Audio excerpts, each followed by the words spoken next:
However, once you ship, then you have to start listening to people again. And it's very difficult to go from ignoring people to listening to people. It took the Macintosh division 2 years to make this shift. Churn, baby, churn. The next recommendation is that you niche thyself. Niching thyself is about marketing. This is all the marketing you need to know. Just this next slide. If you understand this next slide, that's it. That's it for marketing. Very simple slide. You have a vertical axis that measures uniqueness. You have a horizontal axis that measures value. For any of you who are familiar with management consulting, this is a 2x2 matrix. And in a 2x2 matrix, you always want to be in the upper right-hand corner. That's just the way McKinsey made it, okay? 2x2 matrix, upper right-hand corner. Let's go through all 4 corners. The first corner is in the bottom right-hand side. In the bottom right-hand side is where you have something of high value. It's useful. It's a good product. It's a good service. But it is not unique. Everybody puts the same Windows license on the same hard disk, attaching it to the same monitor, attaching it to the same mouse, and to the same keyboard, running the same software. It might be useful, but it's not unique. In that corner, you always have to compete on price. The next corner is the corner up in the upper left corner. In this corner, it is something unique. Only you do it. But it is of no value. In this corner, you are just plain stupid. You own a market that doesn't exist. The worst corner is the bottom left corner. The bottom left corner is what I call the .com corner. The .com corner is the corner where you have created something that is not useful, and stupid VCs like me have created competitors to do the same stupid, useless thing. That's the .com corner. So the corner you want to be in is the upper right-hand corner. Let me give you some examples. Where I live in the United States, there is an online movie ticket buying service. When you have 4 children and you take them to the movies, you really want to know before you go that you have a ticket. You don't want to get there and find out that it's sold out because it is so difficult to get kids into a car to a movie. Even if it's not sold out, you don't want to stand in line with your kids because that is a painful experience. Fandango, for the theater we go, is the only way I can buy online and print the ticket for the theater. So I pay extra for that ticket because I want to know that I have the ticket and it's already printed. I can skip any line and go straight into the theater. Very valuable and unique for me. This is a Breitling emergency watch. This watch, at the 5 o'clock position, has a big knob, and if you pull that knob out, there's an antenna that pops out, and that antenna starts broadcasting the emergency signal. Airplanes who are flying around you would see that signal, and they will send people to rescue you. So this is not something you do when you took the wrong exit from a roundabout, okay? This is something when you're about to die. You're in the middle of the desert, and you're dehydrated, or you're skiing and you went off the ski course and so you're going to freeze to death. This is when you do that. But this watch is one of the few watches that can save your life. This is a Breitling emergency. This is a car that just came to America. You've probably had it a lot longer. This is the smart car from Mercedes. You know, in America, we all have cars that can park parallel to the curb. But if you don't have a lot of parking where you live, there are very few cars that can park perpendicular to the curb. This is one of the few cars that can park perpendicular to the curb, as you see there. The point in all these examples is that they are unique and valuable. If they were just unique but not valuable, you will own a market that doesn't exist. If they're not unique and not valuable, you really are a loser. What you want is something that is unique and valuable. That's the secret to marketing. That's the secret to innovation.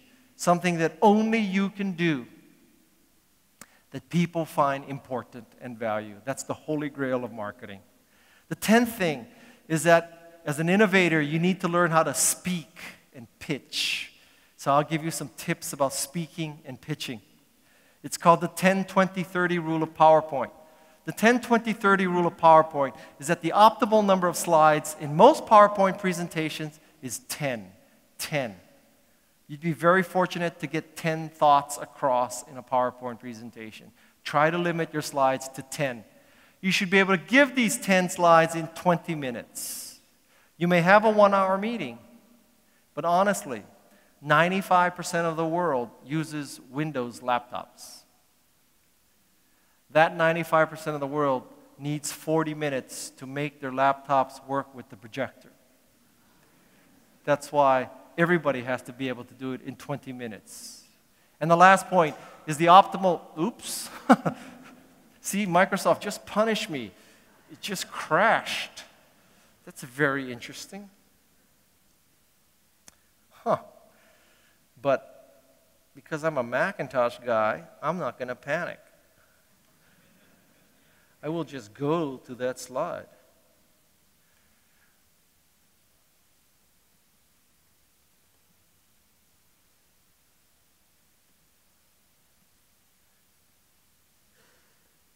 Okay, see?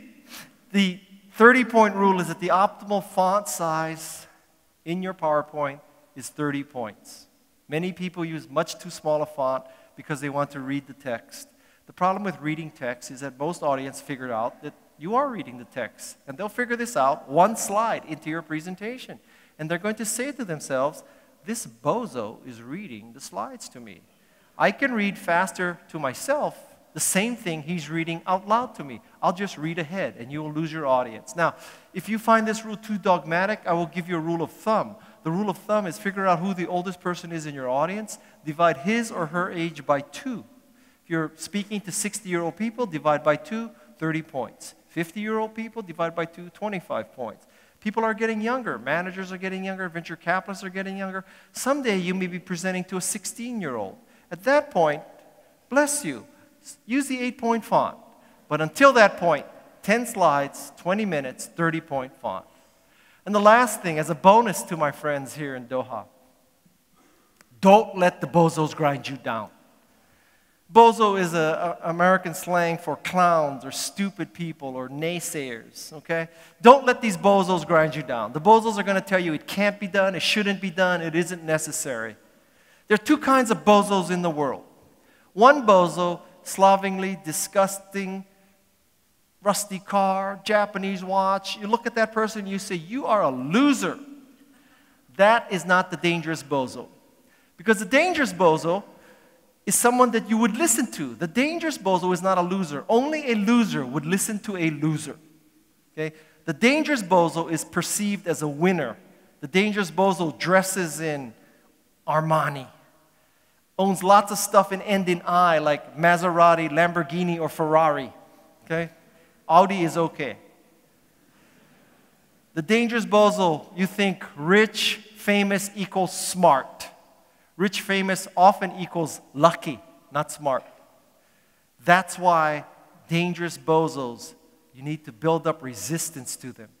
I believe that bozosity is just like the flu. The way you prevent the flu is you get inoculated. You get a shot before you get flu, so your body can build up resistance when it encounters real flu. So I'm going to give you some shots of bozosity so that when you encounter true bozosity, you will have already built up mental resistance. The first example of bozosity, I think there is a world market for maybe 5 computers. The founder of IBM said this in 1943. A world market for 5 computers. I have 5 Macintoshes in my house. I have all the computers he anticipated in the world in my house today. This telephone has too many shortcomings to be seriously considered as a means of communication. The device is inherently of no value to us. Western Union wrote off telephones.